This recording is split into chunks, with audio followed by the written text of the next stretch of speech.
Salut à tous. Bon bah écoutez, je suis rentré en France, mais en Bretagne, il pleut dans chez moi à Morgat. Bon voilà. Je suis passé du soleil à la pluie.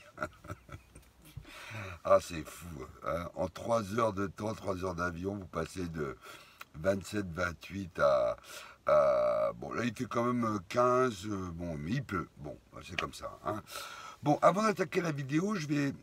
bon, donc vous avez vu que DAO sur l'UNC Penguin a burné 9,9 millions de tokens. Donc je pense que là, avec ce qui s'est passé, les lives, etc., bon là, je crois qu'il va continuer à burner, hein. Bon, je pense que là, c'est bon, hein. Je crois qu'il a compris, hein, parce qu'apparemment, je suis pas sûr, hein, mais dans les lives que j'ai suivis, ben, apparemment, il burnait pas. Donc, là, il a commencé à burner, hein. Donc ça, c'est une bonne nouvelle. Donc il va certainement continuer, hein. Alors, concernant vous avez vu qu'il y a une flambée de l'USTC, je ne me trompe pas, hein, cette fois-ci, hein. Donc il y a un mouvement assez important à la hausse. Là, quand j'ai regardé tout à l'heure, on devait être à plus 38 ou plus 37. Donc moi je les ai gardés, je les ai stockés, hein, je vous ai dit, hein, je n'ai pas du tout vendu pour l'instant mes USTC. Bon, ils parlent du repeg, de la nouvelle proposition. Alors il y en a qui parlent que ça pourrait se passer demain. Ça, je sais pas, mais bon, ça me paraît juste. Alors là, actuellement, les spéculateurs prennent position parce que si vraiment c'est vrai, ben, ça va complètement flamber. Bon, il y aura certainement des prises de profit comme d'habitude. Hein, il faut pas rêver. Donc, autrement, il y a un petit mouvement à la hausse sur le Terra classique. Hein, ça, c'est pas mal. Donc là, on attend. Je crois pas qu'on ait eu encore le résultat du burn. Alors là actuellement, les investisseurs parient sur l'augmentation du burn sur Binance, mais bon, personne n'en sait rien, et sur le repeg de l'USTC. Donc c'est ce qui fait un peu bouger les marchés, hein. Alors, je vais expliquer, je vous ai déjà dit que il y a toujours cette phrase que j'ai appris, je répète, aux États-Unis, je radote peut-être un peu, mais la peur de perdre est plus forte que l'envie de gagner. Alors, pourquoi je pense qu'il peut avoir une panique. Je ne sais pas quand elle va se passer, mais il peut avoir une panique. Alors, ceux qui m'écoutent, c'est pas du tout une critique des cryptos que vous avez en portefeuille, parce que moi j'ai plusieurs cryptos aussi, hein. Mais ce qu'il faut savoir, c'est que, en fait, je vais prendre un exemple. Les youtubeurs, vous savez qu'il y a beaucoup de youtubeurs américains qui parlent du Terra classique, mais qu'ils en ont très peu en portefeuille.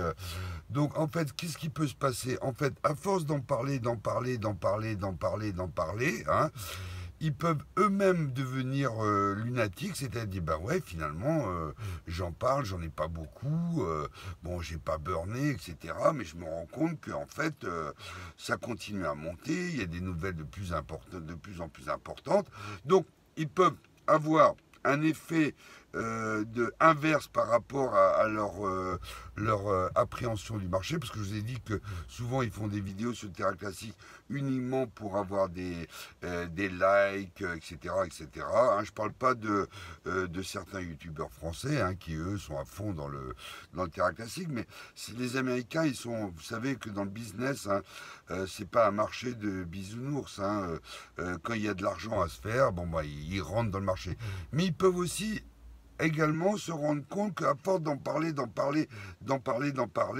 et ben eux aussi peuvent devenir lunatiques et prendre position, hein. Ça c'est la première chose, hein. Alors la deuxième chose, alors, je vais vous expliquer pourquoi je fais toujours, malgré les critiques que j'ai eues, pourquoi je fais toujours des arbitrages beaucoup avant les autres, hein. Bon, moi, par exemple, les holders, les retailers, c'est pareil. Les retailers, en fait, je vais pas citer de crypto parce que je vais me faire insulter, mais ils peuvent se dire, bah voilà, j'ai investi dans telle crypto, cette crypto, il y a des bonnes nouvelles, etc., etc. Hein. Et puis, eh ben, ils peuvent complètement à un moment donné paniquer, c'est-à-dire se dire, ben voilà, la crypto que j'ai achetée, ben, en fait, elle ne monte pas, hein. Donc, qu'est-ce que je fais? Bon, ils feront pas comme moi, hein, c'est-à-dire que moi j'ai gardé une grosse partie, hein, mais ils pourraient solder leur position, hein, et se positionner de peur de rater le coche, de se positionner sur le terrain classique.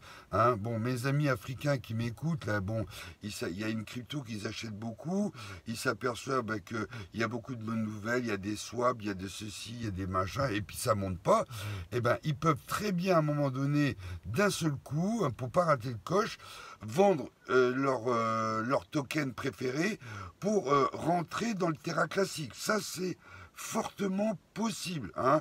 Hein, les humains, on ne peut pas les contrôler. Hein. Il peut avoir un effet de dire bah ouais, mais je vais rater le coche si je continue. Hein. Après, les gens n'ont pas non plus des trésoreries complètement folles, donc ils ne peuvent pas à chaque fois prendre leurs euros pour acheter des cryptos. Donc ils peuvent faire des arbitrages massifs. Ça peut se passer. Hein. On ne sait pas quand, mais ça peut se faire. Hein. Alors, pour les investisseurs, c'est pareil, les investisseurs, ben, ils entendent parler du terrain classique, ils voient que les terrains rebelles travaillent, que ça monte. Eux, pareil, ils peuvent très bien décider de prendre position de plus en plus sur le terrain classique et sur l'USTC. Hein, USTC, ouais, je ne me suis pas trompé. Hein. Donc, il peut avoir un effet de panique. Il y a des paniques à la vente, mais il y a aussi des paniques à l'achat. Hein. Donc, ils peuvent très bien avoir d'un seul coup une panique à l'achat. Hein, et donc, sans le burn de Binance, sans les Terra rebelles, sans le RIPEG, sans tout ça, hein, il peut avoir d'un seul coup une explosion du prix.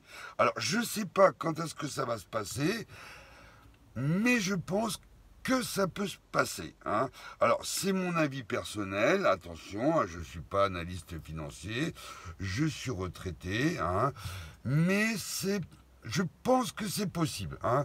Dites-moi dans les commentaires ce que vous en pensez. Est-ce que vous, certains holders d'autres cryptos, vous avez déjà fait des arbitrages? Hein, j'en appelle aussi à mes amis africains de faire des commentaires. Est-ce qu'ils ont fait des arbitrages sur certaines cryptos pour déjà commencer à rentrer dans le terrain classique? Dites-le moi ou pas. Hein. Bon, ben écoutez les gars, on verra. Mais bon, ça sent bon. Hein. Je pense que là, il va se passer quelque chose. Je ne sais pas quand, hein, je ne suis pas devin, mais je pense qu'il peut se passer quelque chose. Bon, bah écoutez les gars, likez, partagez, hein, hein, et à bientôt. Bon, on verra pour le résultat du burn de Binance, on attend. Hein. Allez, bye.